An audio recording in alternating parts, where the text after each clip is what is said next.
From the hangout, our commendation will go to our gallant troops, men and women, who are staying awake so that we can sleep very well at night. Soundly. Thank you. To our next story. You know, clean energy, also known as renewable or green energy produced from natural resources, is coming to stage in our country. The boss of the Rural Electrification Agency, Aliyu, had a one-on-one chat with journalist Hangout. Now, plans are afoot to expand clean energy across our country. We are well on the way to having a renewable energy with our abundance of natural resource. Think of solar, wind, or geothermal power.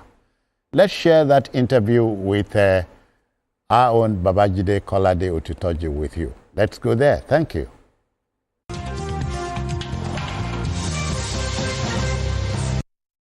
This is a special interview with the CEO of Rural Electrification Agency, Engineer Aliyu Abubakar. Engineer Aliyu Abubakar has been on the saddle for some months now. Good to see you and good to interface with you on a day like this. Thank you. You've been on the saddle for some time. How would you describe the experience and how much joy does it give you every time you achieve your aim?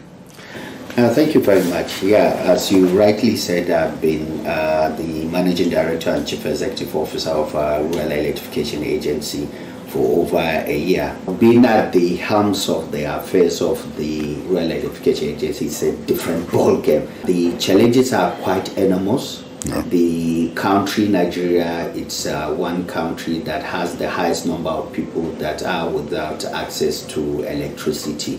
Reason being that, one, the rate at which the population growth in the country vis-a-vis the electrification rate are not going hand in hand. Yes. And secondly, also, it's also the fact that most of the electrification infrastructure are very old.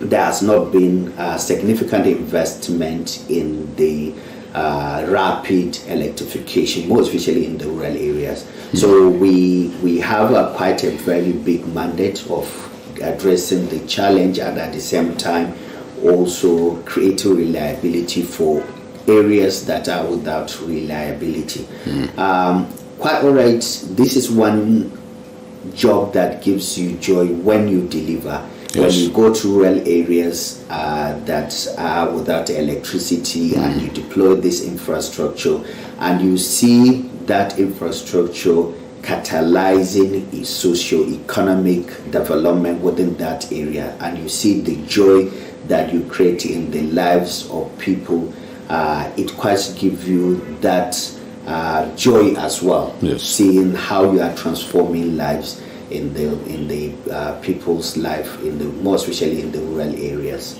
Talking about our people in the rural areas, from your experience and with working with your partners, do you think that if they are given electricity access, they will be prepared to pay? So it's quite a cliche, the thought that the rural areas cannot afford to pay for electricity. Yes. And this is based on fact, based on data.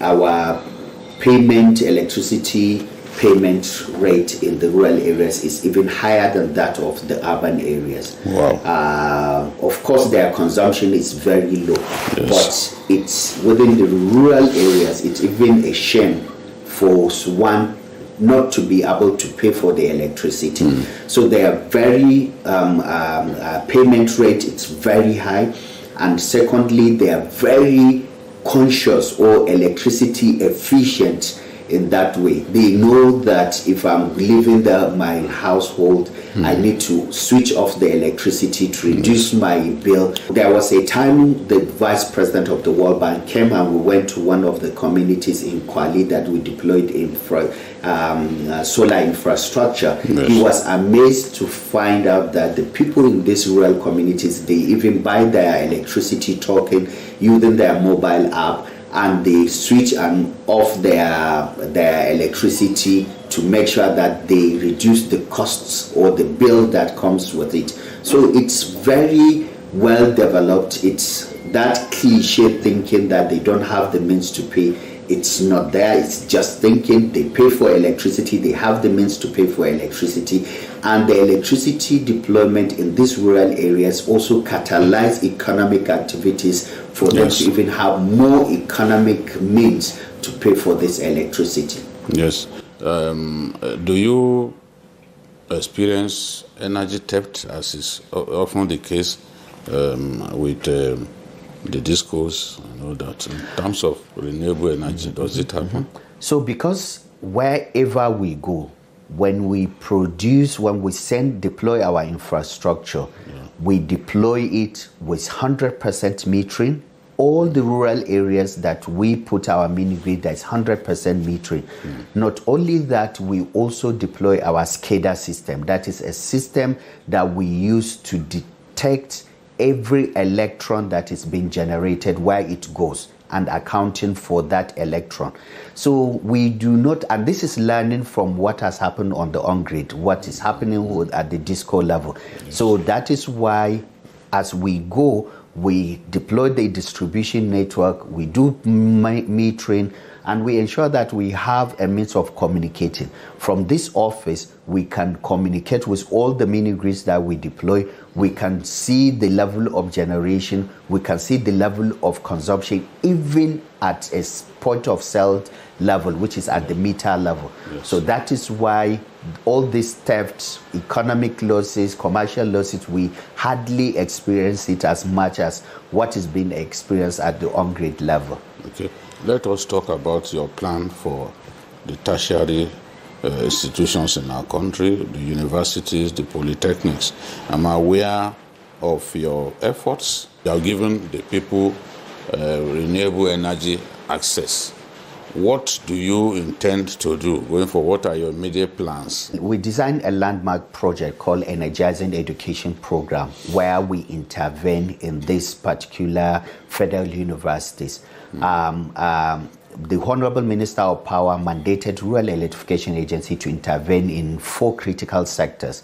We intervene in education, we intervene in health, agriculture, and recently we are also intervening in the security sector of the Nigerian economy.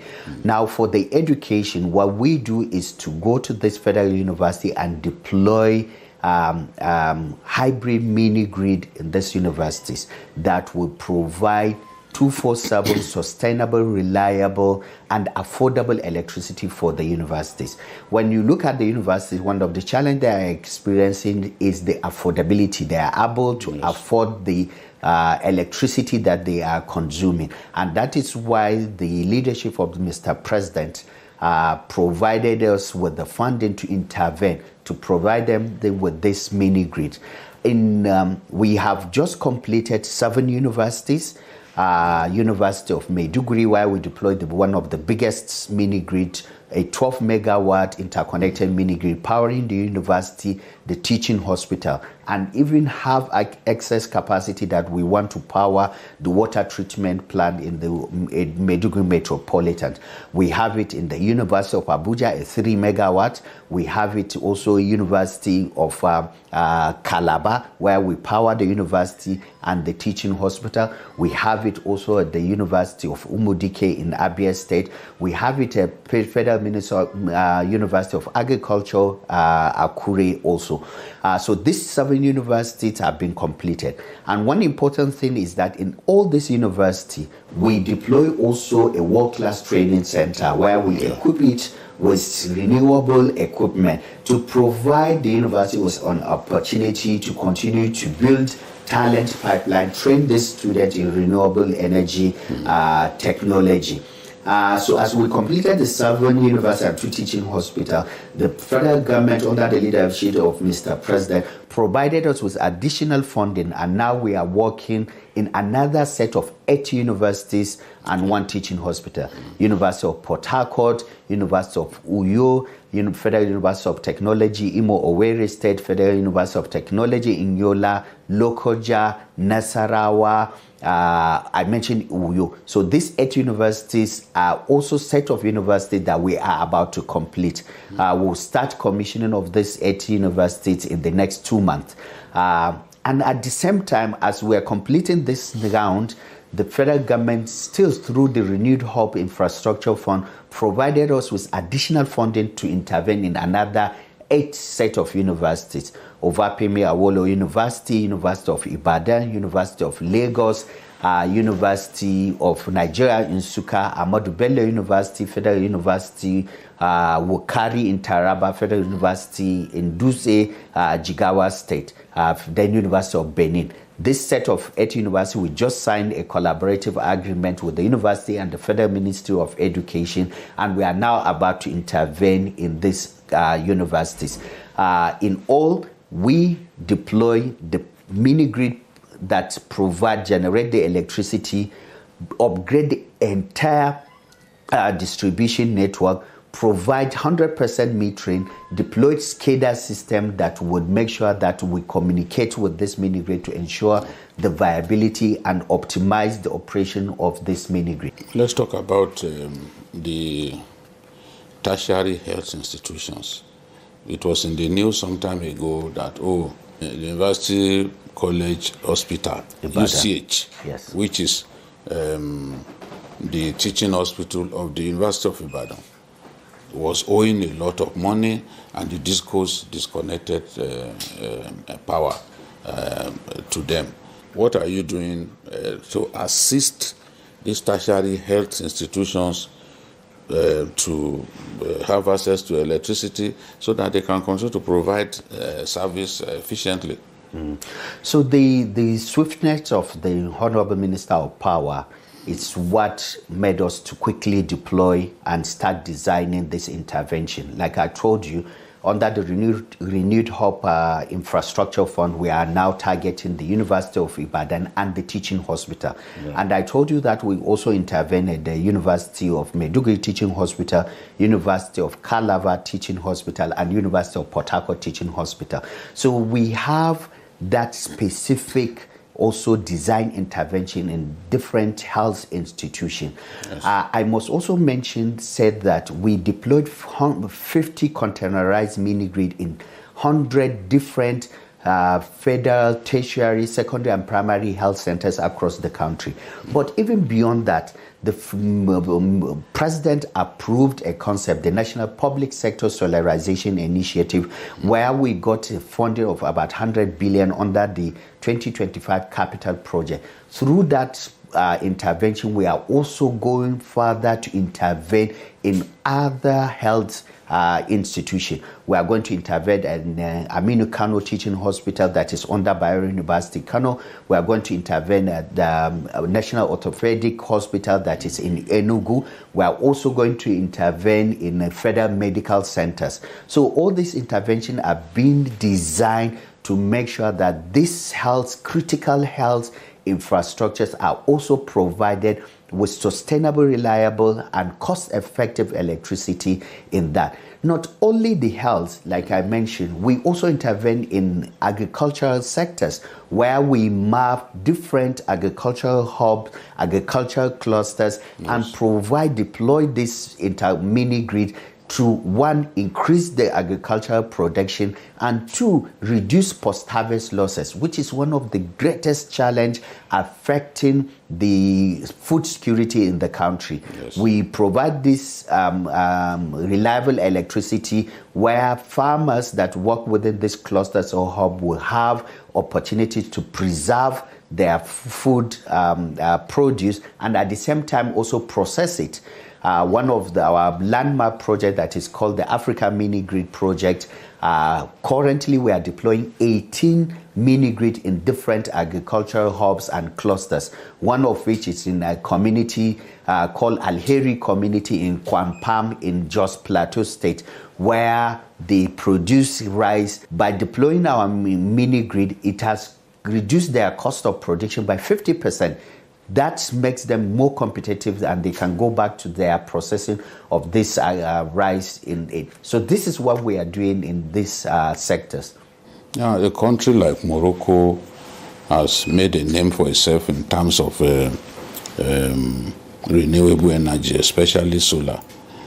People are wondering why we can't do as much, despite the abundant sunlight that we have. Somebody said in the Jumar area of Bauchi State that is very sunny and all that. What is your vision in terms of improving the access to electricity through the renewable energy module? I can say without any doubt that Nigeria, under the leadership of President Bola Ahmed Tinubu, is positioned to take over and go beyond what Morocco has done. Initially, before now, we know that the solar, it's an alternative source to generate this electricity, but there has never been some kind of conscious effort or putting structure for us to really harness this opportunity. It is under this leadership that we are able to, one, developed the biggest public sector renewable energy project in the entire world, which is called the Distributed Access Through Renewable Energy Scale-Up, a $750 million project funded by the World Bank, which will catalyze a private sector funding of $1.1 billion US. This project has already started. It is designed to deploy 1,350 mini-grids, of which 250 of them will be interconnected mini-grid, and also electrify 17.5 million Nigerians. Not only that, based on also the Nigeria First policy, we are now working to make sure that we make Nigeria to be the renewable hub of Africa by localizing the manufacturing of most of this renewable project in the country. Already to date, we have the over 600 megawatt capacity of PV panels manufacturing and assembly plant in the country. We are in the process of deploying a $150 million investment with a Chinese company that has been working with REA for the lithium battery assembly plant in the country. We are also working with another oil and gas company that has been operating in Nigerian space that wants to diversify into the renewable for the complete 14-stage manufacturing of a lithium battery in the country. This is what is happening. Let's talk about the decision to opt for solar energy in respect of the State House. There are many people who criticized the decision and said, no, why should the State House be on solar? Why shouldn't they be on the national grid like the rest of us? Why do you think it was seriously necessary, in spite of the cost, to put the State House on solar? Why not? Why shouldn't the State House be on an alternative source of energy? The country, even before the coming of the current president, is a signatory to Paris Accord, where we commit to reduce the emission level. And one of the best way of doing that is deployment of solar energy. So State House doing that, it's the country committing to that aspect of it. So why shouldn't people, for example, ask why are the rural areas also getting this solar, or why are people in their own house deploying solar home system? I think it is just a way of showing that commitment to renewable energy, which is a new ecosystem in the country. The National Public Sector Solarization Initiative being created by the Honorable Minister of Power. That is why we are going to all different government institutions to solarize them, to reduce cost of governance, so that the money that you are using to buy diesel can be used to provide more infrastructure, health centers, education, and stop. But people talked about the cost. The cost of solar is very clear, right? It's contingent upon the megawatts that is being generated. There's a rule of thumb that is there, and also it's contingent upon the distribution network. So oftentimes people just feel that you are putting the solar panels. You need to deploy the distribution line to evacuate the electricity to this. You need to put the cost of the SCADA, the automated energy management system that you would use to make sure that this power plant is being optimized. There is also cost of metering. All these are costs that are not being factored when discussing this kind of projects. Now, apart from solar, are you looking at other sources of renewable energy? Wind, for example, in good old Katsina State, there's a big project that has not kicked off after so many years. Are you looking at wind and other sources of renewable energy? Yeah, the Honorable Minister of Power, one of the mandates he gave us is for us to key into the big project, the Coastal Highway project that Mr. President is implementing.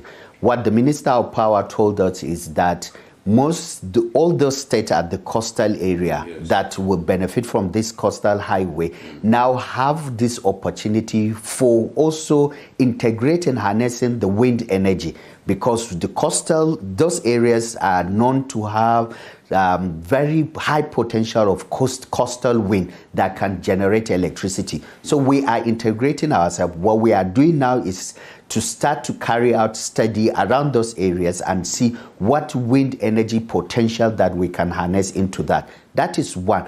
Even the Sokoto-Badagry Highway, one of the things the Minister of Power told us is that it will open a lot of small, medium and micro dams around this area. Let us start, as the project is going, start also our study and see which of these dams we can harness that is within the mandate of Rural Electrification Agency. But as we are saying this, we are already also implementing a project in Gombe, Balanga, with United Nations Industrial Development Organization for a 380 kilowatt hybrid hydro and solar project, where we are going to use the dam to generate electricity and also deploy solar panel. And it's going to be one of the most cheapest tariff electricity generation cost in the entire country. That project has already been done. We are already doing the design of the project and we will deploy it. We have also tested a biomass project in Adamawa where we do a hybrid of biomass and solar. And we are looking at the economics of that based on the tariff. If the tariff looks very good, we will scale that up to continue to do that. If we are talking to a layman, from your position as a scientist and as an engineer, what is the premium advantage that renewable energy, especially solar, has over the conventional energy source? It's cost effective, it's cheaper. Cheaper in the long run? In the long run, absolutely. So it's not just to look at the cost of the deployment. And that is oftentimes what people look at. But over a period of time, if you are going to amortize the costs that you would do, because if you deploy a solar infrastructure, that initial cost is the main cost. The cost of O&M is almost zero, which means you are just amortizing that initial cost of deployment. And that makes the tariff very low. The second advantage also is the health and environmental advantage. If you look at diesel, the impact of diesel in people's lives, it's something that you cannot quantify. But solar will not generate any emission that will be harmful to the individual or the society. That is another advantage of that. Then the second advantage is how easy it is to deploy this infrastructure. So you don't need to do the right of way, you don't need to do some big studies, you don't need to deploy massive infrastructure. You can carve an area, deploy the whole infrastructure, which reduce the risk of vandalism. And that is why you now look at almost all our projects, we don't experience the case of vandalism because we don't need big transmission towers that will come from the south down to the north, which would be very expensive to guard all these transmission towers. Yes. And the third, it also gives you that opportunity to sell back. If you look at other African, European countries, specifically Germany, you can generate this electricity in your own house, and if you have excess, you can sell it out. So it even gives you opportunity to generate more income for yourself. Finally, coming to work every day, what feeling does it give you? It's a feeling of satisfaction, the feeling of accountability, the feeling of burden, continuously looking at how do I navigate from the daily administrative to making sure that we switch the light.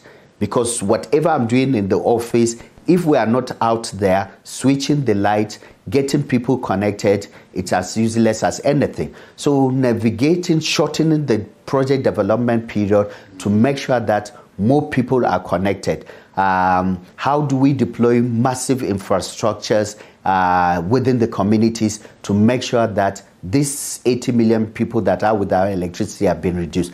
And I tell you that without any doubt, before the end of this dispensation, millions of Nigerians that do not have access will have access. We are already working on deploying 42 interconnected mini-grids. This has never happened in the entire Africa. Concurrently, working with 7 distribution companies, we have to seek the approval of the regulator to give us an approval to deploy beyond the 1 megawatt cap. And all these 42 interconnected mini-grids are going to be from more than 1 megawatt, some of them up to about 10 megawatts. This would generate close to 100 additional clean, reliable, sustainable electricity that will inject into the grid. This is what we are doing, and this is what makes us happy, and this is what we look forward to whenever we come to the office as in Rural Electrification Agency. Thank you, MD. Thank you very much. I appreciate it. Thank you. Thank you. Thank you.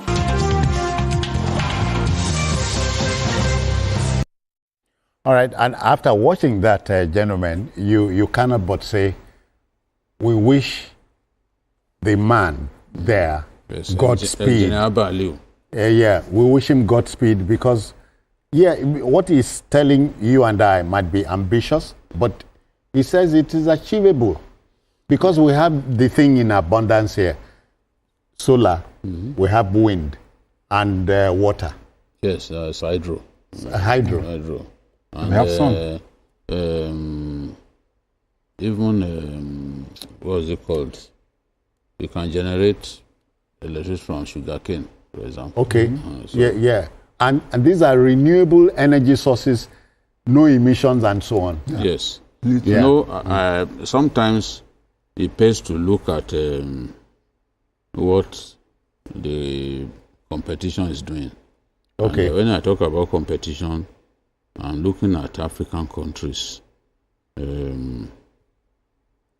like Egypt, like Morocco. Morocco is the leader in terms of solar power in Africa. Morocco generates 830 megawatts from solar alone, and its plan is to move to 2,000 megawatts by 2027. And 2027 is close. Morocco is already thinking of moving to, on solar alone, 830 megawatts and to expand to 2,000 by 2027. Wind, Morocco does 1,800 megawatts from wind. Wow. So solar and wind account for nearly 15% of the Moroccan energy mix. But the Morocco's plan is to do ensure that 56% of its entire energy mix comes from solar by 2030. All right, gentlemen, time is a master here, so we must, I must thank both of you. Well, CK, what do we take away from you? No. The fact is that we have the opportunity to be able to do the needful. The current rate at which we are hovering between 4,000 and 5,000 megawatts of power for a population of over 200 million people is unacceptable. So whichever we can be able to do and be able to increase that and get Nigeria. It can only get better. Finally, just when we talk about the issue of the successes of the army, BKO, it was a joint effort. We forgot to say that they are working together. And I'm happy with the synergy. The Air Force is involved in those successes. It gives the surface troops a lot of confidence when they see the birds in the sky. When they see the Air Force, they know that they are not alone, and they are happy to work together. So we are confident that our troops will overcome. It's just a matter of time. All right. So what more do we say? Safe to say, we look on the next stage. It can only get better from here. Let's thank you, BKO, for your intervention. Thank you. CKN, thank you for... You wanted to I wanted to tell you whether you're sending me to CBEX. Were you trying to call me CBEX? No, come on. I don't work with CBEX. No, I haven't said so.